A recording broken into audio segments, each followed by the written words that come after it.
students, welcome to the video lecture series on Chemical Engineering Thermodynamics 2. I am Jamin Pandya, Assistant Professor in Chemical Engineering Department of LJIET Institute of Engineering and Technology.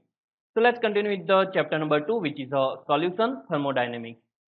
So in this lecture, we are going to discuss about the effect of temperature and pressure on chemical potential, and then we are going to discuss about the important question which may ask in GTU, which is a chemical potential and phase equilibria in term of the n and term of the pi phase. A number of component n, number of phase is pi. So first we are going to discuss about the effect of temperature on chemical potential. We know that chemical potential that can be given by mu I is equal to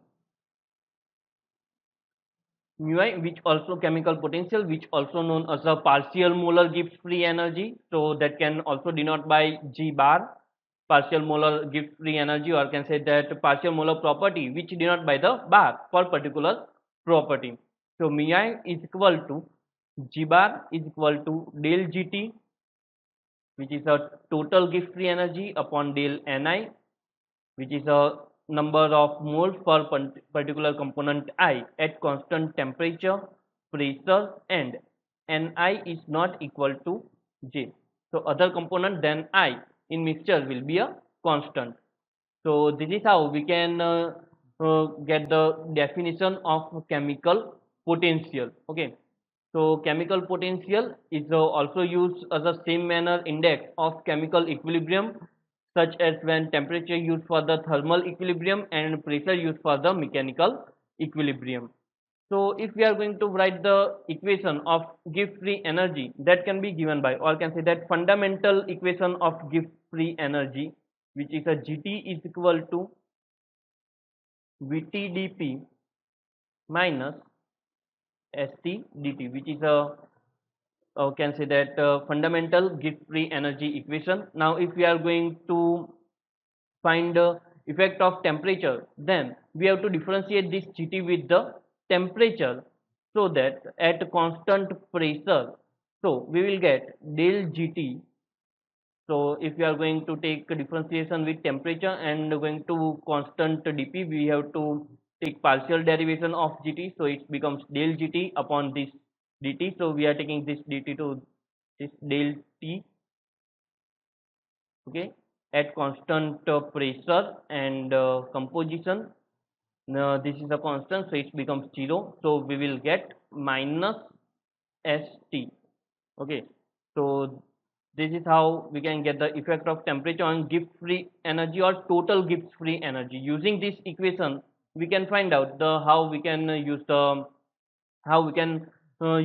this term in find out the effect of temperature in chemical potential.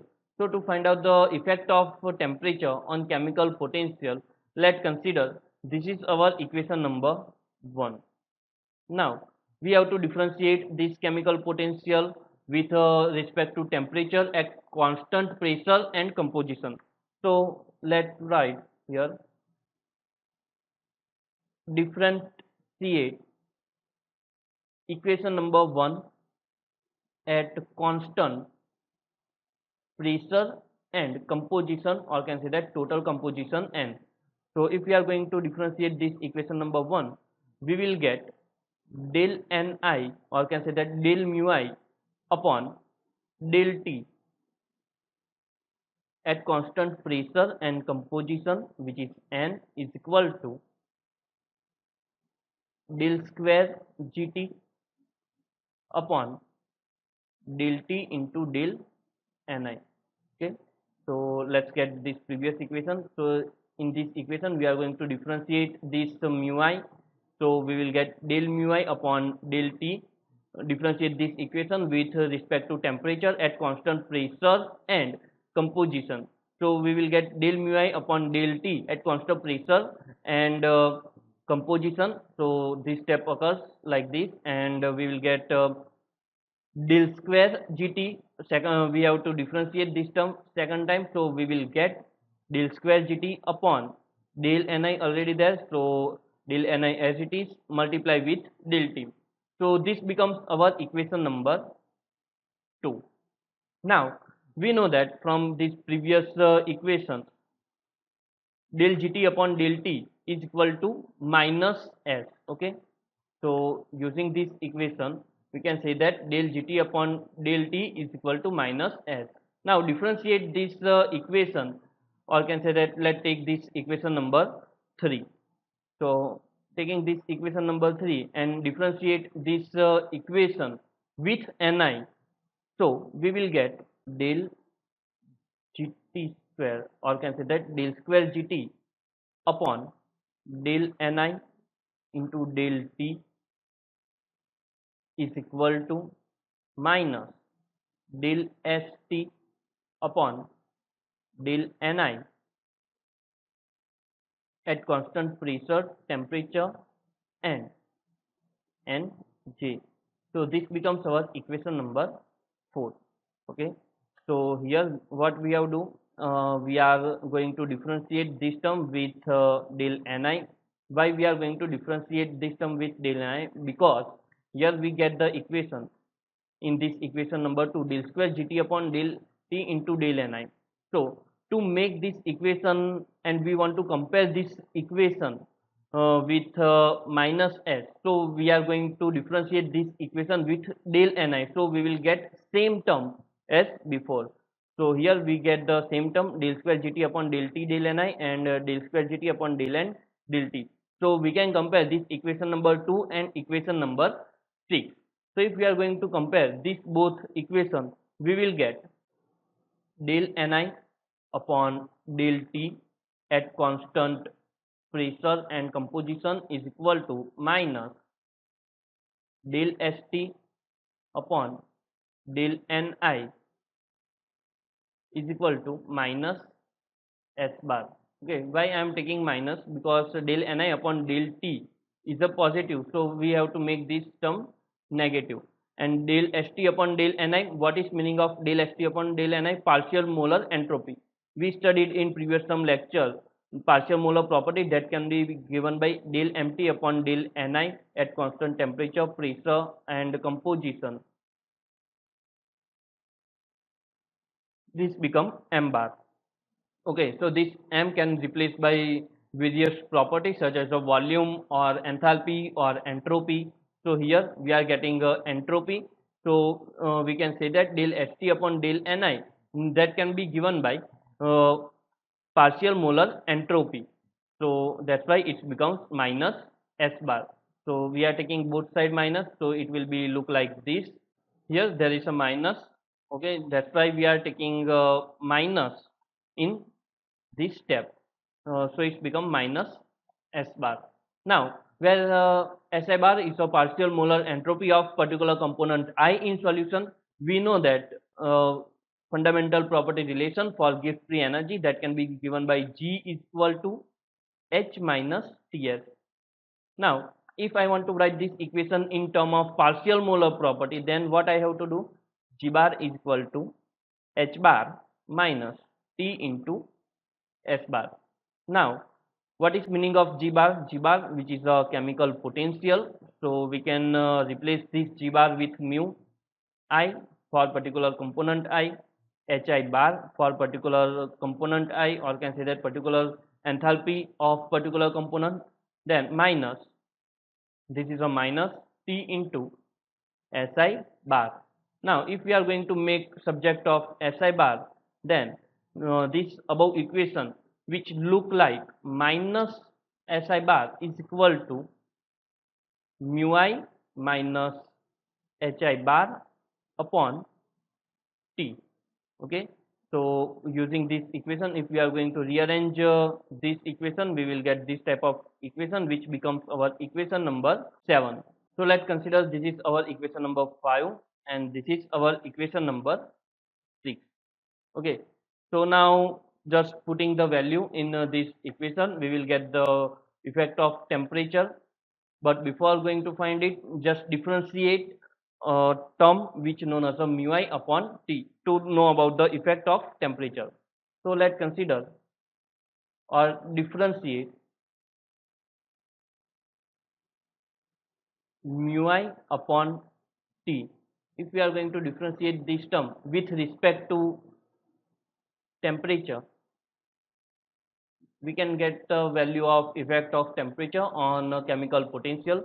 So here we have to apply division rule for the differentiation. If we are going to apply division rule for differentiation, we will get del mu upon del T. Not that here we are going to differentiate this whole term mu I upon T. That's why we have to take del mu I upon T upon del T is equal to differentiation rule for, or can say that division rule for the differentiation, that can be given by T into del mu I upon del T minus mu I upon T square. So this is our division rule of differentiation. Using that we can get this type of term. Now substituting value of equation 5 and equation 7 in this equation number 8. So using value of equation 5 and value of 7 in equation number 8. So what is our equation number 8? In equation number 8 we are going to replace this term from equation number 5 and 7 is this term, which is del mu I upon del ni. So from equation number 5, del mu I upon del T, that can be given by minus S bar, and this minus S bar that represent by mu I upon Hi bar upon T. So we are going to replace this mu I. Okay, we are going to replace this mu I upon T, this term, with mu I minus Hi bar upon T. So if we are going to replace this term with equation number 7, we will get del mu I upon T upon del T is equal to T into equation number 7, which is mu I minus Hi bar upon T into, or can say that minus mu I divided by T square. So this T both cancel, this minus mu I and plus mu I will be cancelled. So we will get the final equation that can be given by del mu I upon T at del T is equal to minus Hi bar upon T square. So this is known as the effect of temperature on chemical potential. Effect of temperature on chemical potential mu. So this is how we can get the effect of temperature on chemical potential. Now let's discuss effect of pressure on chemical potential. So effect of pressure on chemical potential, that can be represented by differentiating equation number 1. Equation, what is our equation number 1? Equation number 1, that can be given by mu I is equal to Gi bar is equal to del Gt upon del Ni at constant temperature, pressure, and Ni is not equal to J. Now differentiate this equation number 1 with respect to pressure. We will get the effect of pressure on chemical potential. So if we are going to differentiate with pressure, this equation becomes at constant temperature and constant composition. So this equation becomes del mu I upon del P at constant temperature and constant composition, del square Gt upon del P into del Ni. So this becomes our equation number 2. Now we know that del Gt upon del P at constant temperature and constant composition, it becomes Vt. This term get from the fundamental property relation, that can be given by G is equal to Vdp minus S dt. Now we want the effect of pressure, so taking temperature is constant, so del Gt upon del P is equal to V. So if we are going to write in total gift free energy, this becomes Vt. So using this equation of Vt, or can say that differentiate this equation Vt with Ni. Why we are going to differentiate this equation with Ni? Because we want this type of term in this equation. So we can compare this both equation, so that I am going to differentiate this equation with respect to Ni. So this equation becomes del square Gt upon del Ni del P is equal to del Vt upon del Ni at constant pressure, temperature, and Ni is not equal to J, is equal to Vi bar. So Vt upon Vni, that can be written like Vi bar. So can say that this equation del mu I upon del P is equal to del square Gt upon del P del Ni. So I am comparing this equation number 2, or can say that this term from equation number 2 with this term. So these both term are, can say that same. So I can easily replace del square Gt upon del Ni del P with Vi bar. So if I am going to replacing this term with Vi bar, final equation becomes del mu I upon del P at constant temperature and composition Vi bar. So this is our equation number 4, and which gives effect of pressure on chemical potential. So how this is how we can use the effect of pressure on chemical potential. Now let's discuss about the criteria for phase equilibrium and chemical potential. So chemical potential and phase equilibrium criteria. Let's consider for a closed system. For closed system, so this is the phase equilibrium criteria in term of chemical potential. This question may also ask like phase equilibrium criteria in term of chemical potential. Give the example with component and phases pi. Or this question may also ask like explain phase equilibria in term of the fugacity. So we have to just replace chemical potential with the fugacity by definition of the fugacity.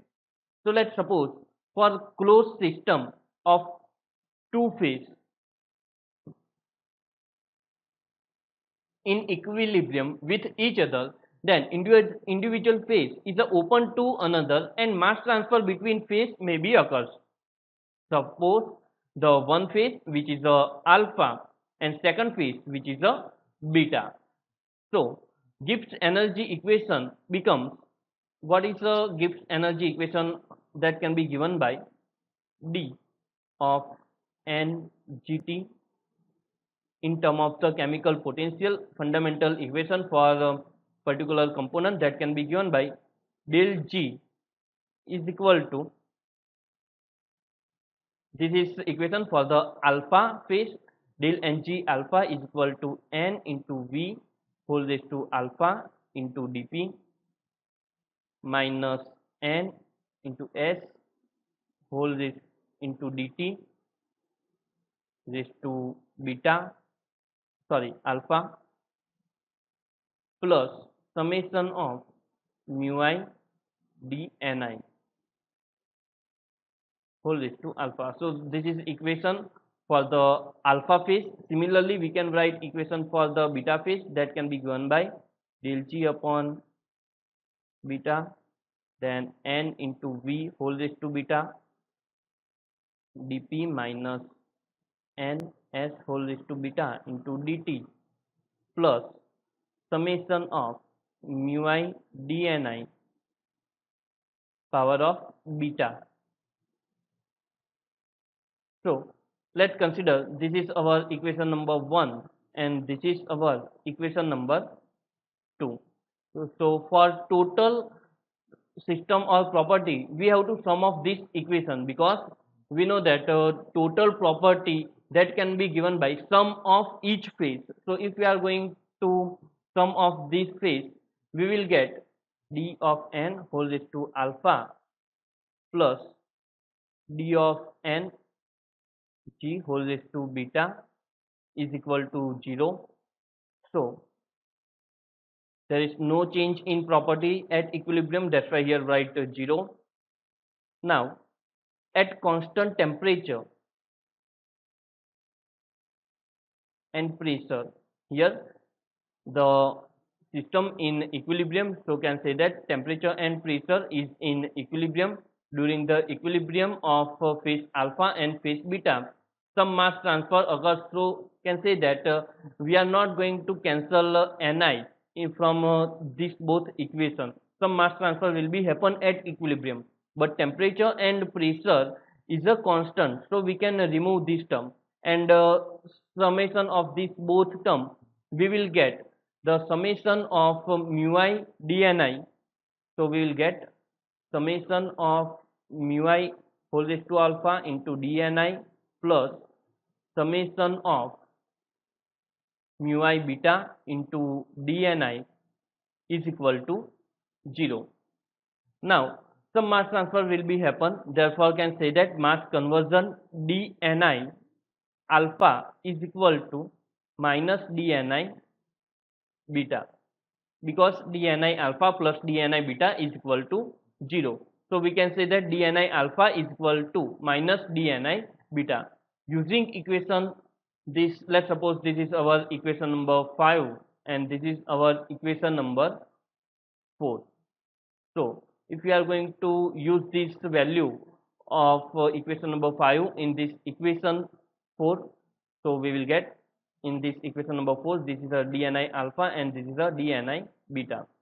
So just we are going to replacing this dni alpha, this dni beta with dni alpha, so we will get summation of mu I alpha into dni alpha plus summation of mu I beta into minus dni, so this becomes our minus dni whole raised to beta is equal to 0.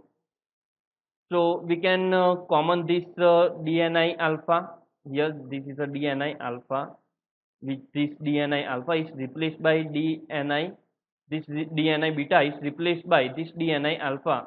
So we are going to take this minus to this side and this minus is come here, so it becomes plus or minus, which is becomes minus. So summation of mu I beta into dni alpha. Now taking dni alpha common, so we will get equation like this, summation of mu I alpha minus mu I beta into dni alpha is equal to 0.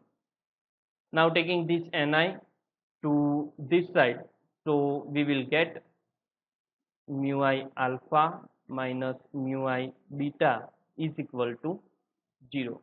So this is a equation for pi number of phases and n number of components.